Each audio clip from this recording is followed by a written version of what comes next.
Hello, everyone. Welcome to the Healthcare Success Podcast. I'm pleased to have you back. And today I'm pleased to talk about podcasting of all things on our podcast. So today I have Bill Klaproth, who is Director of Marketing and Production for Doctor Podcasting, as a guest today. Welcome, Bill. Hey, Stewart. Thanks for having me.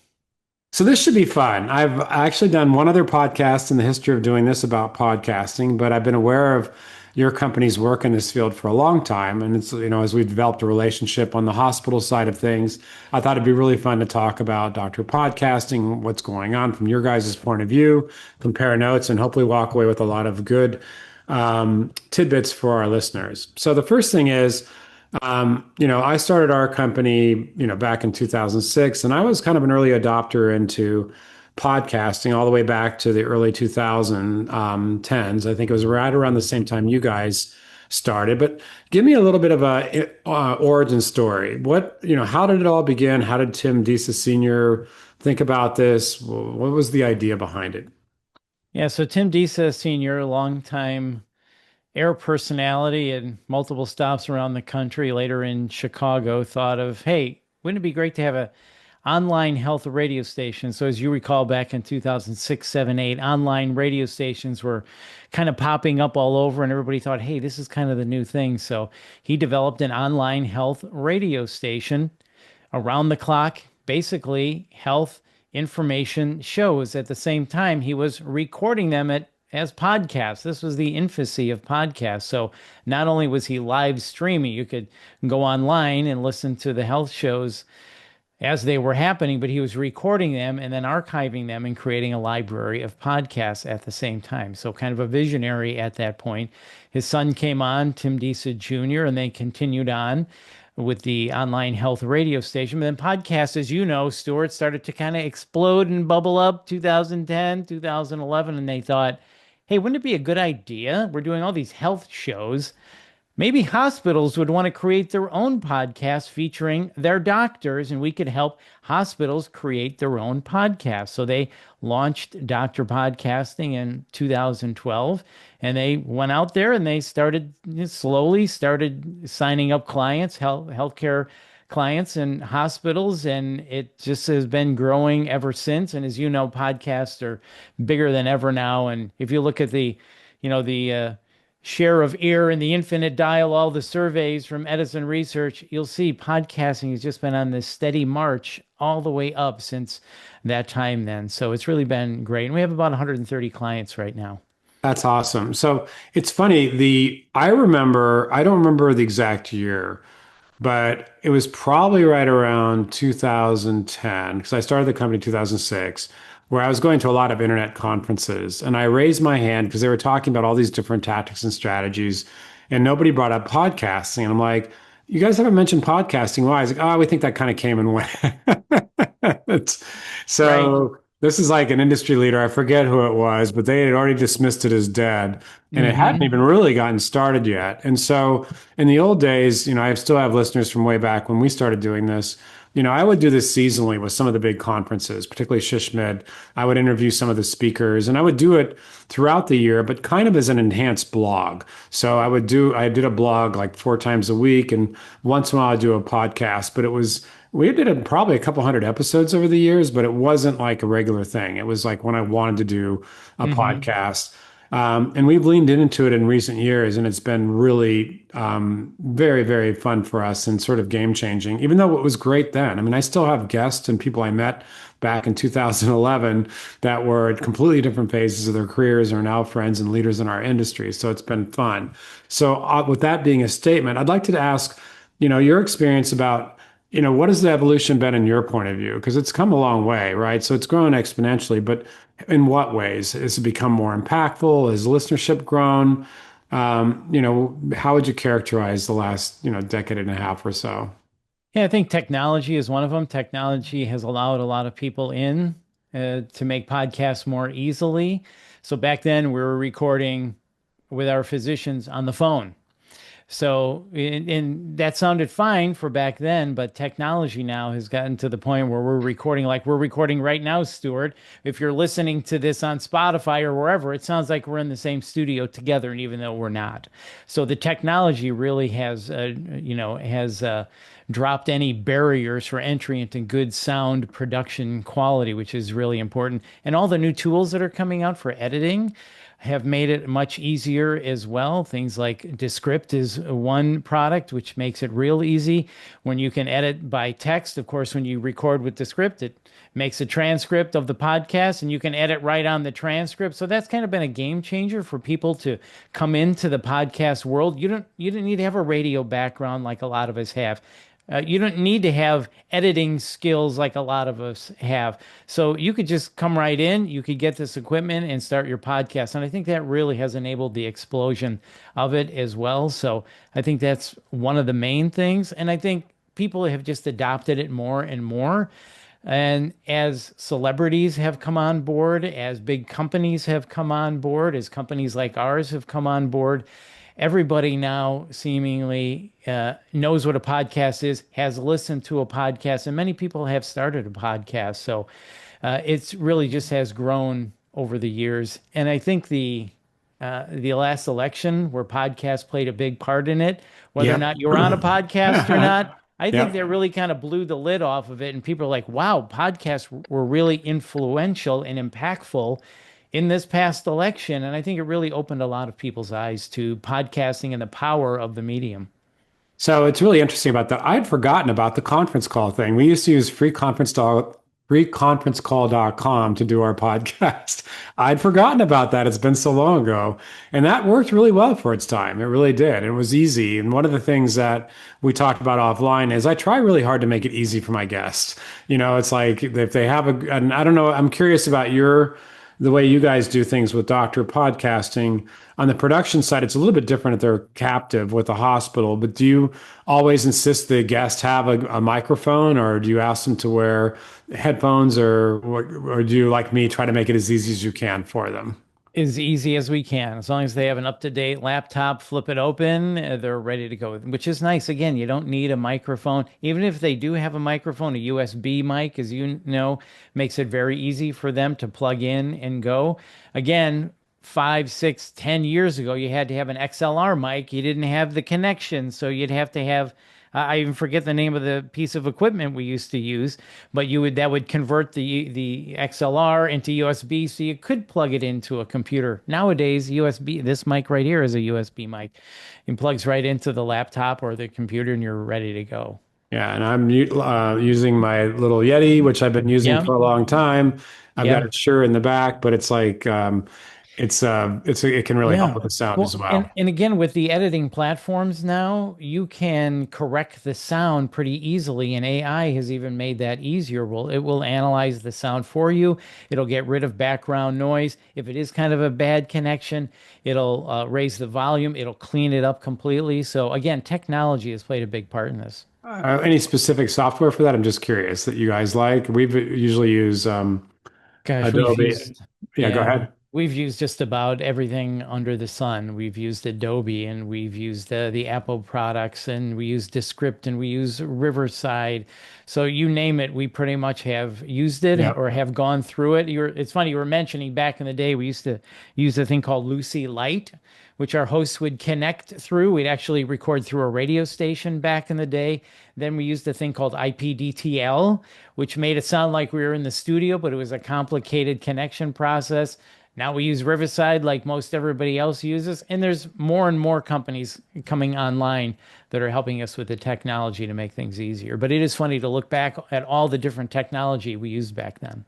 Yeah, it's funny because Riverside is the clear leader. We're using currently Zoom with Fathom and other things that we use, but we'll probably switching over to Riverside too because I hear raves about it from all of my podcasting colleagues. Yeah. So anyway, the tech side of it, the evolution side of it, I would just say before we move on from that, just the adoption. Like my wife is a big podcast listener, and so when she's doing anything she thinks is boring, housework or driving with the kids or whatever, she's listening to a podcast all the time. And so I think that I listen to podcasts usually when I'm with her because I'm on the way to someplace. Otherwise, I'm working, as it turns out, Bill. But I listen to podcasts when I can as well, and that passiveness is great. And I just feel like it's just matured over the years and it's become a much bigger thing. And it's been fun to watch it. And you reminded me, I forgot where we were. It's been a long time. So, like on the Yeah. hospital side, um, there's a lot to talk about with hospitals. And, you guys, we work with hospitals, but that's all you guys are really focused on. And, it's such a natural medium when you have, 1,000 doctors on your team. There's some rich resources there. But why do you see hospitals more than ever leaning into podcast as part of their strategy? Why do you think that is? Yeah, well, you want to give your doctors a voice. So when you go to a hospital, basically, if you have two hospitals in the same town, they kind of both have the same equipment, they have the same rooms, they have the same things that they use. It's the doctors, it's the people that make a difference, if you will. It's those individual doctors and the story of the care they provide.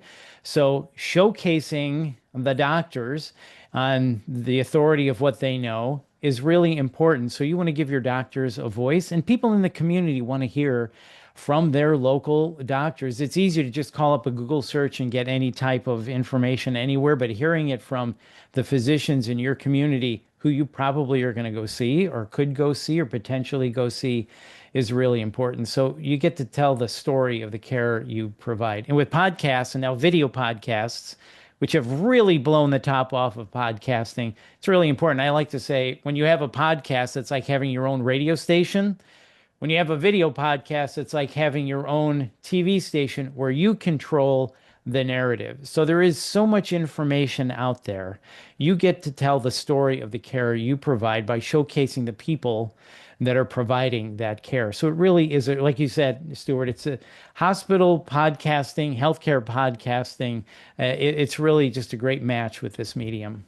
So the when you're talking about doctors, it's really funny, Bill. Back when I started doing this, doctors would just hated the whole idea of marketing at all. And now it's very different, right? They've over time, there's still some that think it should be illegal, I'm sure, but more are embracing. Coordinating with them has got to be a challenge always. Do you guys find, I'm guessing, and I'll just put out a hypothesis and you tell me if it's true, that some like real, you can't get enough of this. Really want to participate, want to do it over and over again. Some say they want to do it and will do it. Others say they want to do it and never show up, and others you just can't reach. Is that pretty much like that? And how do you work around that production? Or you just feel like if you're serious about this, you'll show up, and if you're not, you won't? Like, how does that work for you guys? Yeah, well, the answer is yes to all those, Stuart. Yep. Yeah, Yeah. you get the early adopters. We have healthcare clients that come to us and they'll say, "Hey, Dr. X wants to start a podcast. He loves podcasting and he wants to start a podcast." So we have, which is great, which we love, and we're happy to do that for them. So yeah, there's those early adopters, and then those people that kind of like, "What's this for? Why do I have to do that?" So we leave that up to the marketing directors of the hospitals that we work with. So if they have a service line that they're trying to promote or a new medical device or service they're providing, they'll go to that doctor and say, "Hey, we want you to do this podcast. And here's why it's important for you to do this podcast. This might not be of your nature, or you might not want to be on a podcast, but it's important for you to do this because of these reasons." And then they'll usually go, "Okay, I get it." And a lot of times the people that are like, "I'm not doing this, I don't want to be on a podcast," when they see the other physicians being on a Of course, podcast, they're yeah. like, "Oh, wait a minute, maybe I should be doing this. Oh, that kind of sounded cool." So Yeah. we do work with a lot of doctors that, and we do the podcast with them, and they're great. And they say, "Gosh, this was really cool. I didn't know what to expect, or I was kind of apprehensive about this, but man, this was great. I'd love to do this again." So That makes sense. So, yeah. when you're working with a hospital, how do you find the host? Is it usually, do you have multiple hosts? Do you have a single host? Do you find, is it often a doctor that's really good at being personable? Is it the marketing person? Like, how do you solve the host issue for these kinds of things? Kind of all of the above. So at Doctor Podcasting, we have a bench of hosts, if you will. We have about 15 hosts, former radio people or news people or people with media experience. So when a doctor is ready to record, we generally have a host ready to record. Oh, great. I didn't So realize that about your model. That's great. That yeah, takes away a lot of the challenges. And do you yeah. keep the same host with the same hospital? Or you just rotate them over time? So we give them a choice. They can choose a specific host, and if they want to do that, we'll send them samples, kind of like air checks in the old radio days for us old radio guys. And they can listen and say, you know what, or view. So now we're just basically everything we do now is video podcasting. So we'll send them a video sample, and they can choose the host they want, or they might choose three, and we'll rotate those three. Or we have people that say, it doesn't matter who the host is. I'm good with whoever. And then we call that a round robin. And whoever is available, when that doctor is ready to record, we'll put that person on that podcast. That's great. I love that. So how are the hospitals using this content? How are they leveraging it from blogs, newsletters, social media posts? Like how does this fit in?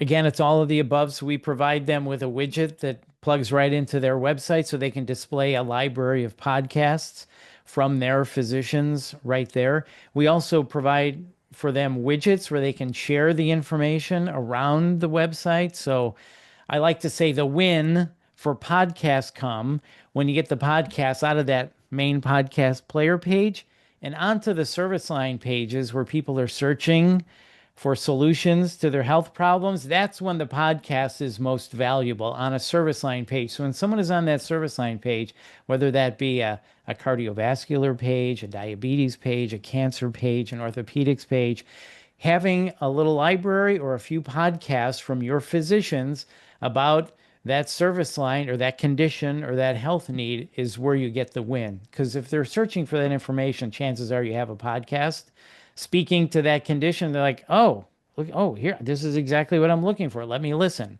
So we provide all of our clients with these little inline segment player widgets. We give them the ability to build mini podcast libraries wherever they want on their website, perfect for service line marketing.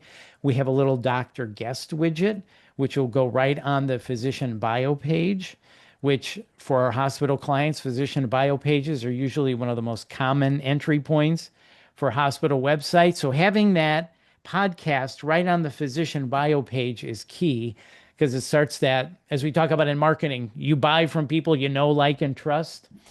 Think of yourself when you go to a party. When you have a huge party, where you usually find people you know, oh, there's my group over there. I'm going to go hang out with them. I know them, I like them, I trust them. Same thing in marketing. When you hear that physician on a podcast, it starts that knowing, liking, trusting.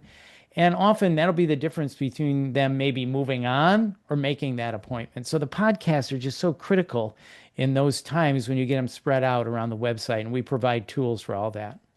That's great. Content wise, I'm curious, with a hospital, one of the great things with a hospital, especially a larger one, is you have many different topics, right? You've got otolaryngology or plastics or derm or, gastroenterology or whatever. Do you ever work with businesses that have, like a single specialty or, B2B kinds of things Yeah. where Yeah. it's a little harder if you have like one SaaS product, for example, you're selling. How do you guys do that? How do you keep it interesting and get an audience?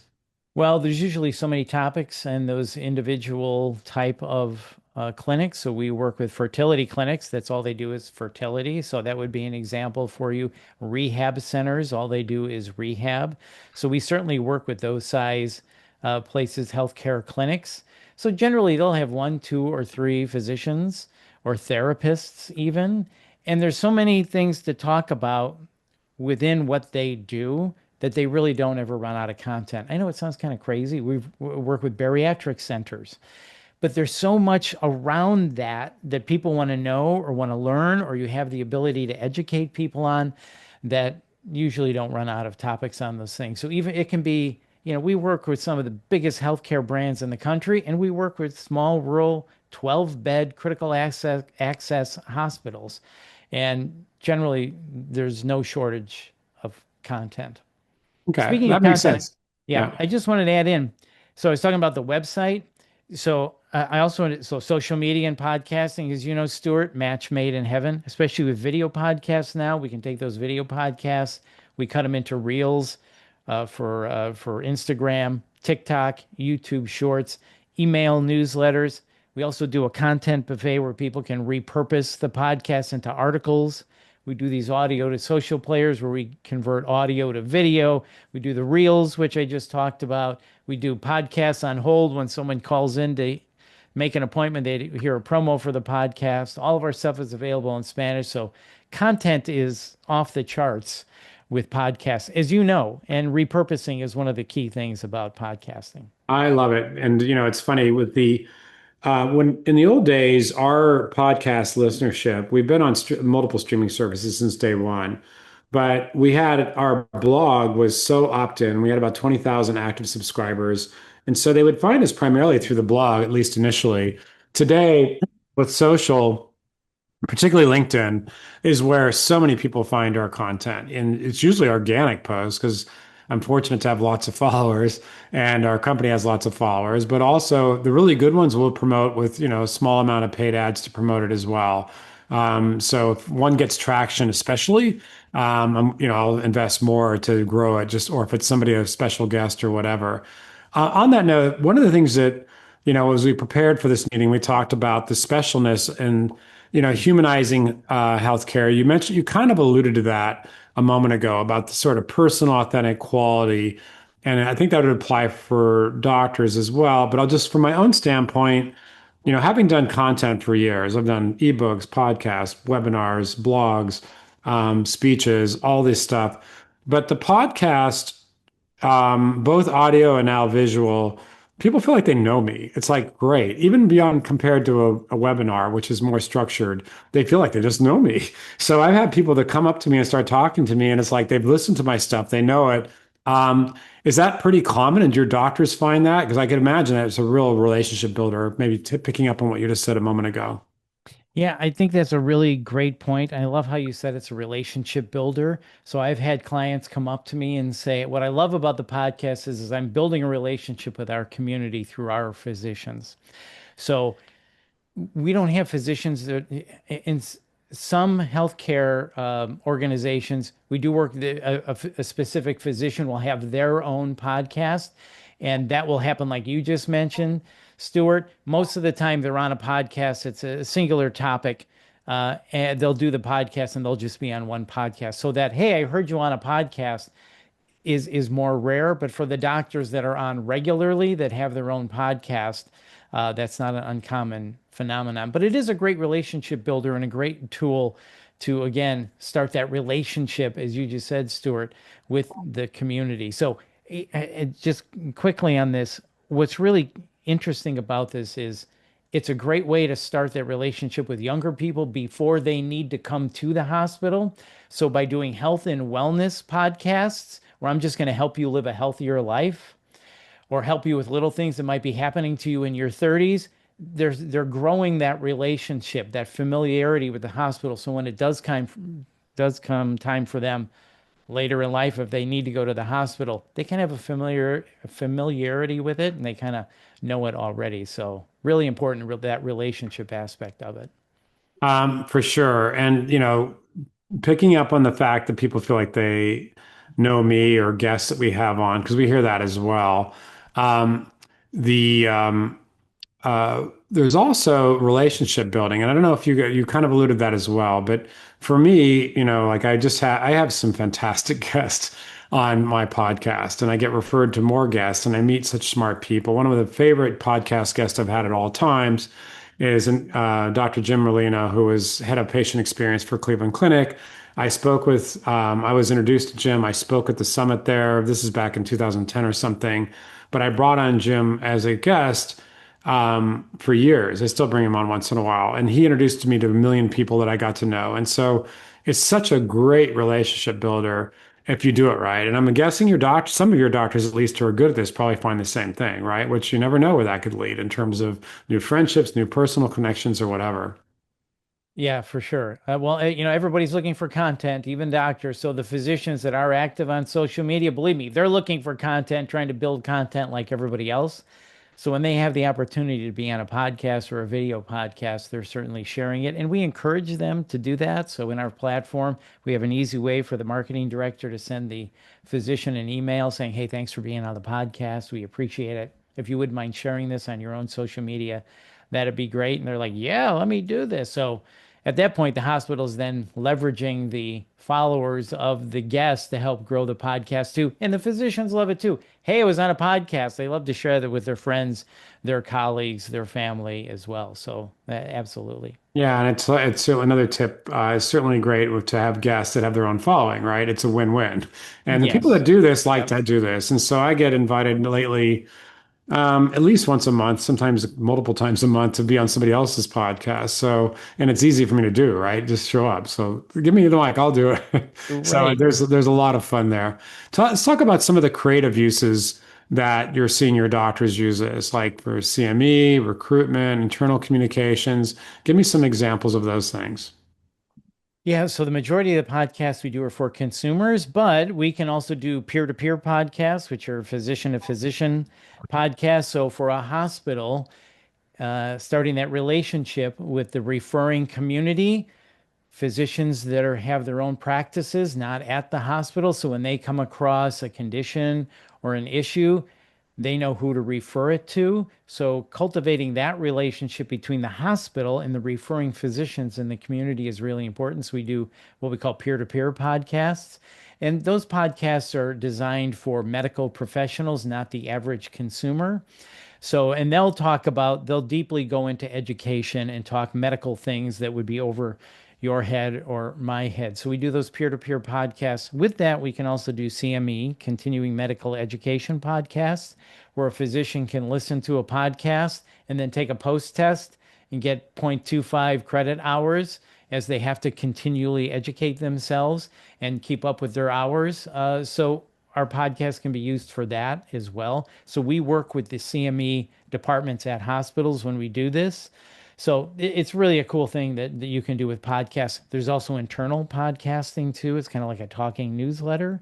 So instead of sending a memo to the staff, the CEO gets on the podcast and talks about things that are happening at the hospital. It's a way for that person to communicate with the staff. They can interview other people at the hospital as well. So all different creative types of uses for podcasts. And again, video podcasts have really just kind of blown the roof off this whole thing.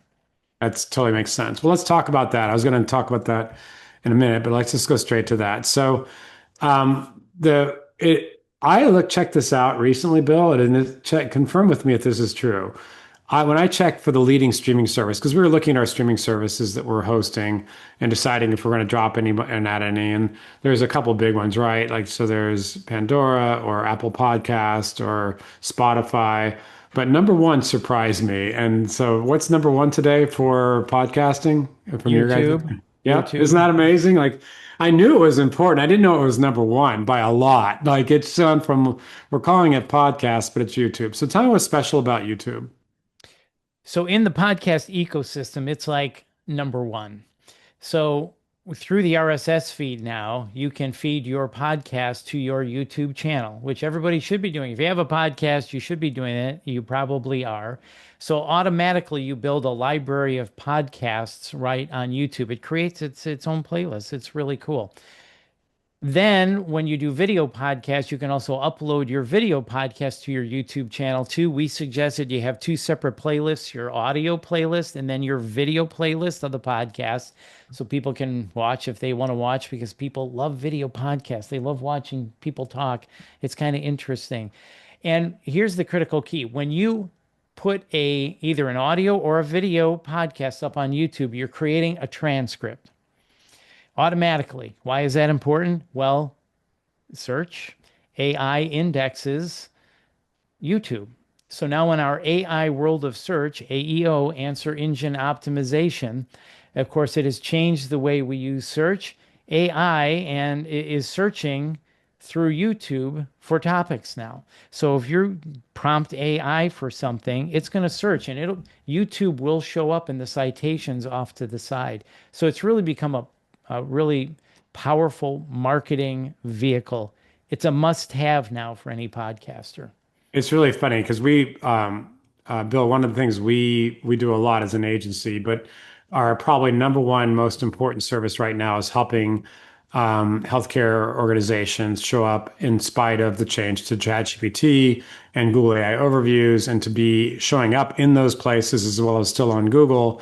And this is, you're singing to my choir here. We totally believe in having content, having good authoritative content. You beat me to that topic. I was going to talk about that next. But having that content on YouTube, having it on your website, the machines believe you when you tell them that you know what you're talking about. So, and if you're not saying anything, then you're silent. And it's very common for us, and we have clients now where they're like, this guy's an upstart. Why is he showing up? It's like, because today you have to be everywhere. And podcasting is one really good strategy to do that with, to be everywhere. And so it's just, it's like, it's a little exhausting because it's like you have to do all these things, but that's what's required to show up today. Yeah, and with the technology, you can automate a lot of this stuff too, which is really important. But you're right, you've got to be everywhere. Wherever people consume media, you want to be.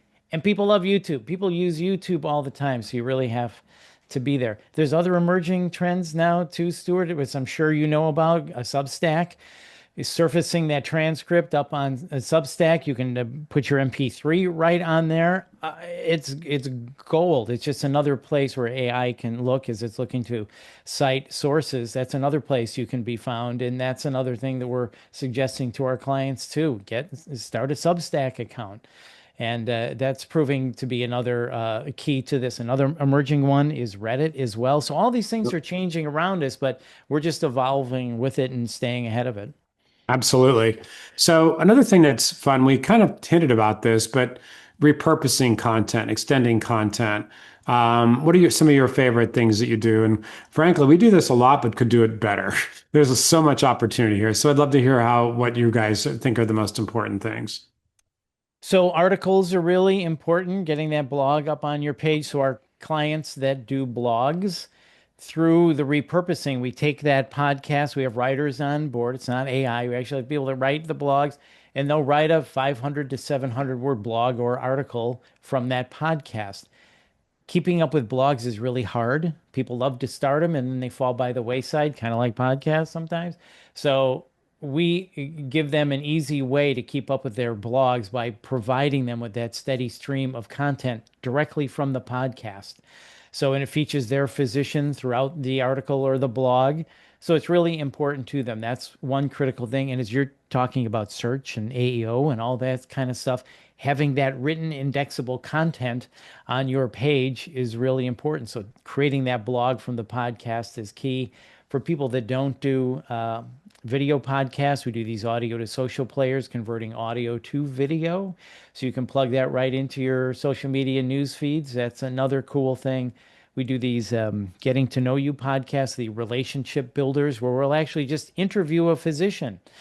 Tell me, why did you become a doctor? So hearing their whys sometimes is really critical and important to people. And a lot of times it doesn't happen all the time, but it's not uncommon to hear really emotional stories of doctors saying, my mom died of breast cancer when I was in high school. It shook me to my core. I decided to devote my life to medicine at that point. I mean, you hear these stories and it's like, wow, that's really powerful. When you hear the reason these people have become doctors and have devoted their life to medicine. So we do these kinds of cool podcasts, which people love. When you do a video podcast, again, you can then chop these down into short form video, which is kind of the new rage. We were just at HCIC. Sorry if I'm dating this podcast. You can cut this part out. But Yeah, that's okay. short form video was one of the big topics there. So with podcasts, you can easily create short form videos, really important. So that's another thing. Like I said, you're creating radio commercials and on hold messages. All of our stuff is available in Spanish. You can take that English transcript, turn it into a Spanish transcript for easy Spanish content. So it's really amazing all the things you can do from one little podcast. Do you often get demand from doctors who want to bring along a patient, obviously with proper HIPAA, but bring along a patient as a case study? Is that ever something you guys do much with? Yeah. Yep. We do what we call those narrative storytelling podcasts. We'll actually interview a patient and they'll tell us their journey. I moved to New York and life was great. And I felt this pain in my side and I blew it off for a while. And then 2 weeks later, it's bothering me again. So I went back in and I went to X hospital and oh my God, I've got cancer. So, and they'll walk us through the whole health journey. We'll actually narrate these. It's kind of NPR-ish. And then we will, of course, with approval, we'll bring a doctor on, and the doctor will say, "Here's how they treated that person." And then, of course, there's a happy ending. Thank you, X hospital, you gave me my life back, kind of a thing. So those are really powerful. Again, another thing you can do with podcasts. All right, very good. Getting close to the end here, just a couple more questions. What do you think is ahead for the podcasting coming up in the next few years? What do you think is going to be, how do you foresee it evolving? I think it's going to keep growing. I think more and more people want to get into it and have their voice heard. Just regular, everyday people are becoming content creators. So I think it's only going to grow that way. I think we're heading into a time where all businesses are going to have an audio component, an audio and video component on their website. So 12 years ago, 15 years ago, it's like, do I need to have social media? Do I need to have Facebook? You have to have it now. You must, it's a must have. We're heading down the road 5 years, 10 years. People are going to have an audio slash video component on their website where they can articulate their benefits, where they can articulate how they solve their consumers' problems. So I think that's where we're headed. Where you're going to have Facebook, you're going to have Instagram, you're going to have YouTube, and you're going to have that audio component, that podcast. Every business is going to have a podcast. I think we're heading towards that. Yeah, and I would say right now there's definitely a lot of people starting podcasts. I'm not sure everybody completes their podcast. And when I get asked to be on a podcast, I often will see something like, "We're just getting started." And I'm like, "Okay, maybe." Okay. And then if they don't have a website, they don't really have a channel yet, it's like, "Okay, I don't know, maybe we'll call me next year." But there's definitely a lot. There will be some that survive, there'll be some that don't. But if it's treated as, and from my standpoint, I would look at this as a critical part of a larger strategy, not a tactic. Like if you're just doing it to do a podcast, then that's not really sustainable. You don't know why you're even doing this. But we do a lot in B2B, and the both with physician referrals and the way the hospital would, but with other, we work with SaaS and Device and other businesses. And I just had a meeting on Friday morning at 7 my time, by the way. I might have not known to be a morning person. And, we talked about this, like you can do this stuff by the pound or you can do it right and have a point. And I think podcasting in particular is really exciting if you have a vision on why you're doing this, how you're doing this, how do you leverage it. But it can be fantastic. I love our podcast. It's been really fun. And it's been fun talking about this. So the last thing I'll do is give you a chance to plug a little bit of your sort of all-in-one solution. And, like you've already kind of alluded to it, but when you start thinking about like, turnkey podcasting, what does that mean? So we do everything for you. We like to say it's done for you. Yeah, turnkey podcast solution. We become the hospital's podcasting department. So we do everything from guest scheduling. We'll schedule the guest. We do all the recording. We do the tedious editing. We distribute it through the widget that we provide for you that goes on your website. We become your podcast host, creating an RSS feed for you. We distribute to Apple and Spotify and all those places. So we do all of that. There's a great approval process, review process. Nothing gets published without our clients' review first. We provide them with all the tools I talked about earlier, the widgets for the sharing the audio and the video around the websites. We provide analytics. We do full support as well. So it really is a full turnkey solution. You can come to us and say, I don't want to do any of this. I'm going to have you do it all. We do that. And you can use us as much as you want to use us. We still have people that like to produce their own podcasts. They'll send it to us either in the finished form, but they still want to use us for distribution. They love our widget. They love all the things I talked about, the content buffet where we repurpose into articles and short form video. They want to use us for that. We have some people that like to record their own podcast. They'll send it to us. We'll do all the editing for them. So we'll work with anybody however they want us to work with them. We have people that do radio shows in small towns on the weekends. They do half-hour programs. They'll send us that and we'll turn that into a podcast for them. So we work with people however they need to use us for sure. Most of our clients it's full turnkey, but we'll work with anybody however they need us. That's great. All right. Yep. Well, I'm glad we had a chance to have you on today, Bill. This has Yeah. been great. I've enjoyed it. I'm sure we'll be working together more closely on some shared clients. And so, great having you today. I love this topic. It's fun and it's just gotten better. So thanks again. Absolutely. Thank you. Stewart, thank you. We really, really appreciate it. Thank you. This has been awesome.